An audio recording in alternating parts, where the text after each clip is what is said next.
Hello, fellow armchair Imagineers. It's your podcasting compatriot, Tiki, here. And BlueDragonFive. And Jacob Wile, too. And together, we are... The Podcast! Ba-la-la-la. That's right, folks. We're here to talk about Big Hero 6, the series, as I did that particular Big Podcast 3 by just yelling it through my teeth. The Big Podcast 3! Yeah. I'm sure you're all thrilled. All right, so tonight we're talking about Season 1, Episode 19, Steamer's Revenge. I gotta say, because of course we've had a little bit of a struggle the past couple episodes, episode 17 in particular being a low point in the series, unfortunately. That was almost kind of like a Rocknaldo for this show, for the Steven Universe fans out there. Just like, hey, here's a character that, he's been on the tipping point of being likable and unlikable. Let's see how he interacts with the team. Oh no. Oh no. Oh no! Adam Goldberg's betrayed us. Why? And then, episode 18 was a little bit better, but it just kind of underwhelmed us, generally speaking. Steamer's Revenge, guys, I gotta say, it's definitely a step up. But does it regain our enthusiasm for the show? Does it kind of hoist up our opinion and make us want to watch going into the final few episodes? Gentlemen, what did you think? That's a big resounding yes for me. This is a very fun, vast improvement from the last two. Again, it was really bad. Then it was kind of a mixed bag, and now I think we're back to full strength again. And I thought this one was very entertaining. It was funny, and of course had some great plot in the background. So this one was cut above what we've been getting lately. So I'm very thrilled with this episode. Jacob. Yeah, after the previous two episodes, I mean, you know usually how easy I am to please, and even I wasn't impressed with the last few episodes. Uh-huh. When you guys know how easy I am to please. And even I wasn't really impressed with them. All it takes for Jacob to enjoy an episode is Drunk Baymax. That's all he needs in life. I did the thing. That's about all he needs. Speaking of which, we actually see Drunk Baymax in this. We do. It's becoming kind of a runner at this point. But I was thinking, like, this episode was definitely a return to form for this series. That Dragon Point, it's fun, funny, and interesting at some points, and actually sets up some major implications. And leaves us cliffhanging almost. All right, so you guys want to talk about funny? You guys want to talk about funny? Well, Dragon, yes. I hope you have the line at the ready. The organized gentleman. All right, so honestly, I could just hang an image of this on my wall. To tell you the truth, guys, Wasabi has kind of been like low-key one of my favorite characters for a while now. And it's interesting because I feel like because we've spent a lot of time talking about like, hey, when's Wasabi going to come out of this shell? Like, what's going on with Wasabi? He's kind of got like almost like unwarranted attention from us on the podcast. And for that reason, not just for that reason, but that reason kind of adds a little bit of a meta-contextual element to it. Wasabi has definitely kind of low-key become one of my favorites. What do you guys think? I gotta tell you, because I've been watching on the DC Universe DC streaming service lately. I've been rewatching Young Justice, and Young Justice features Kari Payton, who basically everybody knows from the good Teen Titans as well as the bad Teen Titans that we have now. But he really had a really great serious role in Young Justice. He's essentially team leader on Young Justice as Aqualad, and he's great. And I just love that. Well, Kari Payton, we have that kind of that great serious performance in that, but by the same token, he's just so comedically on fire as Wasabi with like the organized gentleman. he just has that boisterous. We see a very joyous Wasabi here. It's like a little less neurotic, more kind of joyously neurotic in this case. And I thought he was on fire this episode. And Wasabi, you're right, Tiki. He's kind of he's the little splash of levity and comedy. He's kind of like the ripcord option in all the Big Hero 6, where Fred's kind of the obvious, okay, we need to have some comedy, therefore we go to Fred. But if we really need to pull out the big guns, go Wasabi. All right. So speaking of Fred, we got a lot of Fred action this episode, including some Stan Lee cameos. Not actually Stan Lee. That's the point, though. Yeah. So yeah, let's tell them about the Boss Awesome story here real quick. So, of course, we're finally back to form properly here, where, again, we've been kind of tracking the recycled plot lines and the kind of the basically plot lines with a twist in this case. I don't want to say recycled. I mean, kind of familiar plot lines that the showrunners have used to have kind of a twist. Of course, this is the age-old, basically assume the mantle of a character, basically pretend to be a different character. Very much kind of like... When Fearless Ferret? Yeah, Fearless. I was about to say Fearless Ferret, exactly. Yes, very much like one of my favorite episodes from Kim Possible, The Fearless Ferret, featuring Adam West and Will Friedle, of course, Will Friedle, who voices Ron Stubble, as well as Terry McGinnis from Batman Beyond. You had the one nexus where we reference 60s Batman and Batman Beyond all in the same episode. My point is that's absolutely kind of a taking on the mantle episode, which is kind of what we have here with Fred and his father. But also we get to see... with kind of the superhero of it all here, we get to see a lot of downtime with Wasabi's birthday and the whole Wasabi car plot, which I really liked, and the obsessive web. I love the obsessive web. If anyone's watched The Flash, or if anyone's seen any Batman story, they're gonna know the age-old obsessive web. All the bulletin board and everything, connecting the web. It's who killed Nora Allen? It's one of those things. Is that a conspiracy wall? Here's my birthday wall. That was hilarious. We have dun, dun, dun, dun, dun, dun. A little fun fact. I did notice this in the episode. There's an air date issue with this episode. See, most likely what happened here is that this episode was supposed to come after, before we got the really bad episode, before episode 17. It's supposed to probably follow 16 because Wasabi gets his car back in this episode, yet Wasabi had his car back in the previous episode. I was wondering about that because honestly, I forgot about Wasabi's car just in general. I was like, wait a minute, what's up with Wasabi's car? As I remember his car, we had a gag with Gogo, and it was either last episode or the episode before we had Wasabi car gags. I remember mentioning, oh, look at Wasabi's tiny car, I love it. And apparently it's the very same car that was. It's a fun continuity thing too, because Wasabi's car went to the bottom of the bay in the movie, and they kind of fished it out since the movie. Oh, okay. That's the idea, and that's why he has it in the rest of the show now. Got it. Yeah, I was wondering why. I was like, wait a minute, his car. We saw that car previously. I was like, yeah, they aired it out of order. At least it's not a particularly egregious error. And again, the easy way. I just love to have this easy way of telling that, because Obake wasn't in the last two episodes, so chronologically this tracks with the Obake plot. So that's the way you can kind of tell that it's out of order. So basically, episodes with Obake don't matter. No, I'm saying the episodes with Obake are the ones that matter, and the ones without him do not matter. Oh yeah, I'm sorry, I misworded that. That's exactly what I meant. My bad. Then you're. Whichever way you meant it is right. All right. They're not nearly as bad as the way they aired DuckTales. DuckTales, DuckTales definitely stuck to even footing in the last stretch of episodes, but yeah, early on it was kind of painful. Yeah. Well, yeah, back to the Stan Lee of it all here. We don't want to tread over that. So one, we have Stan Lee. Not only do we have Stan Lee, we have Stan Lee and sloths. Yeah. Private moment, sloth.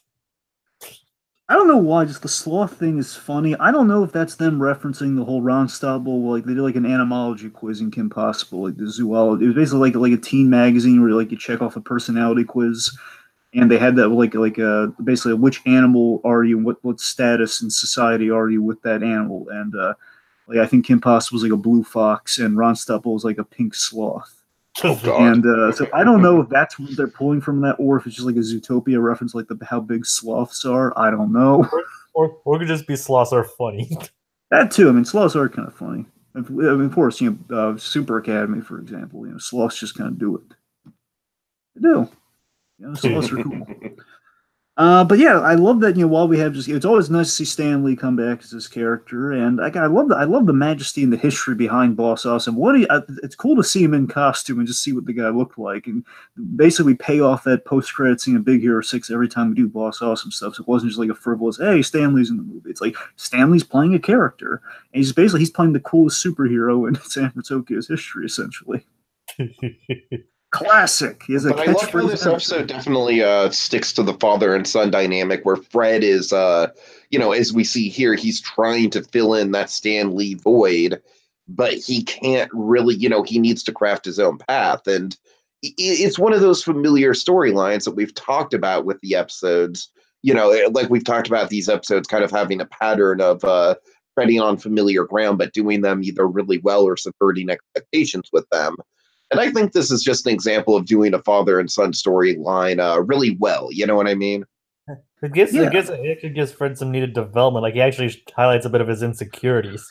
And I agree, Jacob, because Fred was kind of, I don't want to say he was waning on me, but he was kind of getting to the point where it's like, okay, I need a little bit more depth from this guy, more than just jokes. Yeah, he was just kind of and then there's Fred.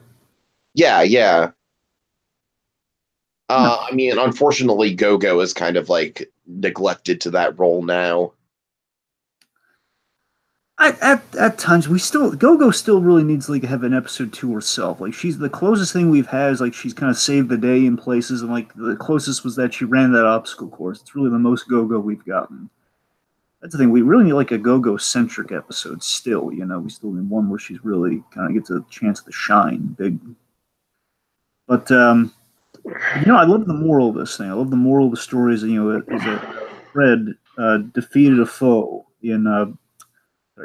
Fred defeated his father's foe in honor of his father, but by the same token, in his own way with the whole 5-point tickle move. Essentially, instead of he didn't do it exactly like his father, but he did it as a tribute to his father with his own flourish with tickling the bad guy and using Big Hero 6 as kind of his supports team. Again, two things his father wouldn't have necessarily done, but again, kind of helped him win the day in his own way. So it's a good moral.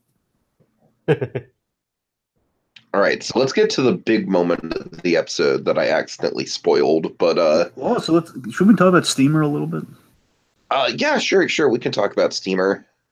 So I love Baron von Steamer. He's this ridiculous villain with this great shtick, where being basically kind of a steam-powered bad guy. He's using this old technology. He instead of sending an email or something to convey his demands, he sends a projection unit. I will pause it dramatically. Destroy the city. Of course, as he reads the teleprompters, that dramatic pause was not intended to be heard.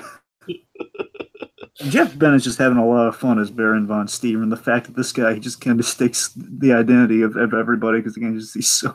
Yeah, I just love this mechanized monocle that he has and everything, and he has to get really close to a guy and say, "Wait a minute, you are not Boss Awesome." "Oh, wait, of course you are."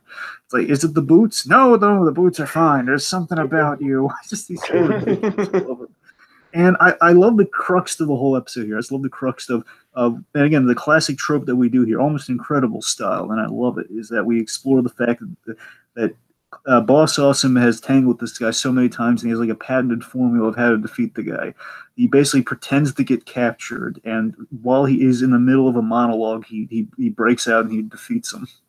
I just love it. And he starts monologuing. It's really a monologuing defeat, and I love it. I love that we subvert that in a big way. And this is where the major story props go. The episode where Steamer realizes, I keep undoing myself, so I came prepared. He brings a roll of duct tape to duct tape himself. So that's great. That's great.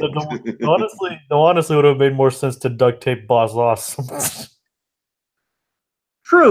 True, but it's Baron von Steamer. It's a lot of fun. I still love that design, though. There's this giant steam-powered arm and everything. It's a cool. I love everything about this guy. Now, bridging off reminds me of Silver from Treasure Planet with the arm. Yeah, it is kind of like Silver aesthetic.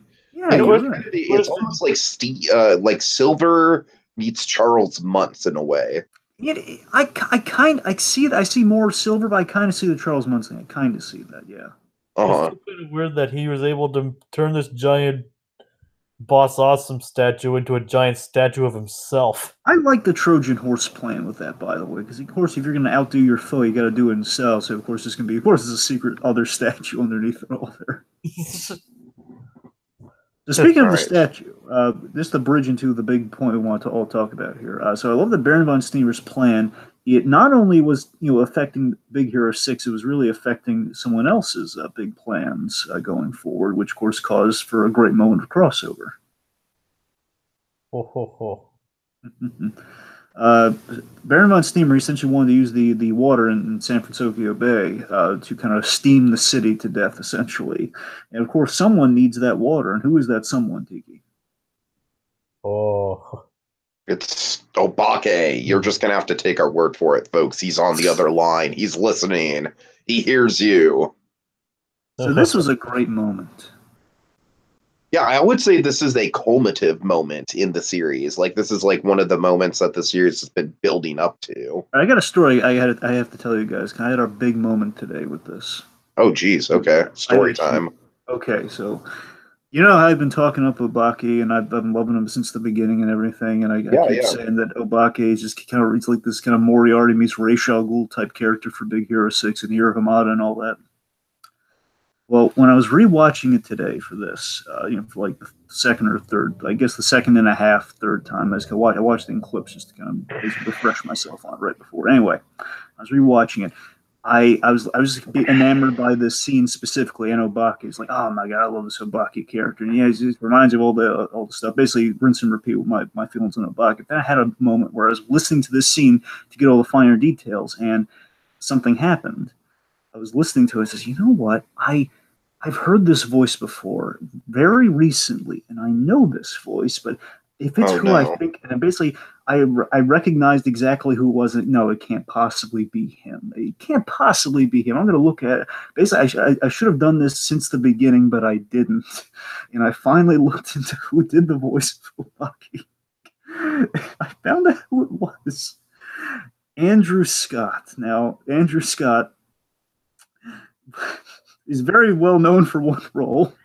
He's very well known for being Moriarty in Sherlock. He's Moriarty in the BBC Sherlock with Benedict Cumberbatch, and he's really good in that role. By the way, that's a really good. It lives up to the hype. In case anyone's curious, I watched. I binged it like basically a month or so ago. I binged through the entire series, and that's why it was on my mind. Like, Obake is. I heard like kind of the Britishness in the performance here, especially. It's like that man. That's a great scene. Just going to come in over the intercom. Reminds me of like when Moriarty would kind of like taunt Sherlock Holmes like that in that show. And it's like, no, it couldn't possibly be him, could it?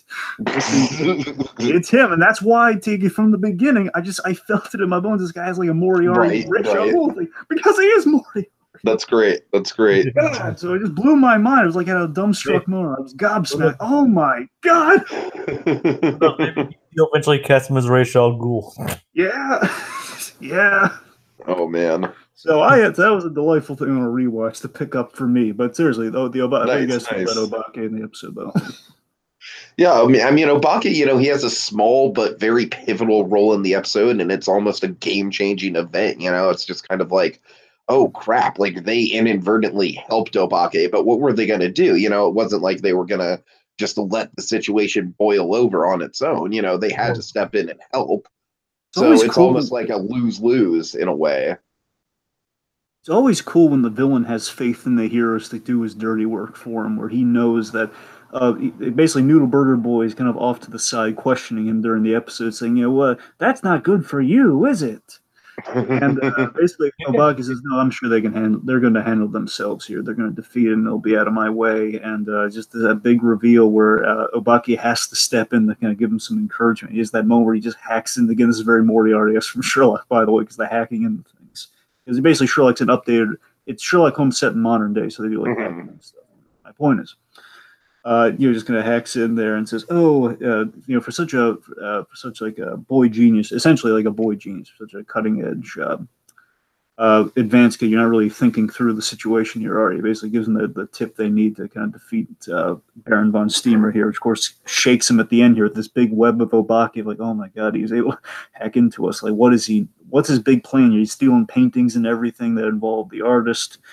And ultimately, what we found out on a rewatch, I found exactly what he's using the water for here. He's turning the water in the San Francisco Bay into fuel, into like a giant canister of basically a bay's worth of fuel for something big that's going to hit San Francisco. That's what his plan is. He's turning water into fuel. T2O, whatever he called it. Yes, yeah. Well, it said like Ben's is H2O, but he has like some sort of chemical prefix. You're right, Jacob. Some sort of he's changed it into something. Something big. So again, I love it all works itself out there. So you know what's funny about that? It is messing with the town's water supply sounds a little bit familiar to a villain that we all like from a certain Batman movie. Yes.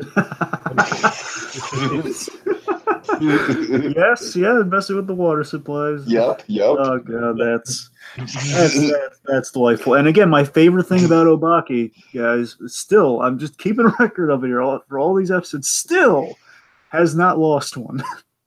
Yeah, for sure. Keeps coming up Millhouse for Obaki. I just kind of want him. I want him for when he loses at the end of the season, if he even loses at the end of the season, if he does. I want him to freak out. I just want to see like what happens with Obaki because he's been so in control and so calm, cool, and collected. What happens when this guy loses his cool? Or what if he's like, here's even this. What if he's kind of like expecting to lose, but that plays into a larger plan? Maybe. I'm fascinated by Obaki. So I mean, I'm sorry. Anything else, Tiki? You want to add? No. I think we're pretty much covered for the episode, unless you guys have anything else you want to bring up. Aunt Cass with the cake was a little Aunt Cass. Little Aunt Cass goes a long way. Cass, just a little taste of Cass. It goes a long. Little Cass goes a long way, and I love how she had the spaced out candles, and I love the cake for Wasabi. Wasabi's. Oh my god, the cake for Wasabi was adorable. Yeah, thank you. Okay, hold on. Now she makes it the Plan the Argyle though. Hold on, we have to go back to the adorable Wasabi when we talk about this. All right, adorable Wasabi cake. Oh my god. It's actually nice to see Wasabi having fun for a change. Yeah. Instead of basically, like being this kind of like borderline OCD kind of guy, he's like, best birthday ever. So he's just like casually like tapping out all the candles with like a little device. It's like the little thing you put. Basically, it's the little handle used to snuff out a candle. It's basically right. And they're all evenly spaced out and everything. Oh my god, it's perfect. It's perfect. And Baymax is like warning about the bacteria, which basically confirms, okay, I got to do my thing here. All right, that's all great. Also, real quick, just the underwater variant of Hero and Baymax look kind of cool, like the black version of the costume. That was nice. And it's funny how, and it's kind of interesting how they know it's like the suit warmer because because when they crash in there, it was obviously very cold. Yeah, like a lot of little neat attentions to detail in this episode. Oh yeah, love it. All right, final thoughts, guys. Heathcliff dressed as Baron von Steamer was also hysterical. And used like an iron to make the steam. Sorry, Mr. Frederick. Sorry, Master Frederick. I'm ticklish. Basically, that's a lot. The finer details have us geeking out here, but I think overall, what are final thoughts on this? Yeah, I think we're right on the money where it's like we could be sitting here talking about it for a while because it's just like it's got a lot of nuanced and funny jokes and interesting storytelling, a lot of dramatic implications with the ending. I think I agree. It's a top tier episode for sure. Would you guys say it's better than? I'm sorry, Jay. Better than what? Steamer's introduction, his first episode. The Brotillion. I would. Honestly, I would. I would say so, yeah. Me too. That was good, but this is better. Yeah, good. Yeah, I would agree. All right. All right, is that it? Dragon, any final thoughts? Oh, yeah.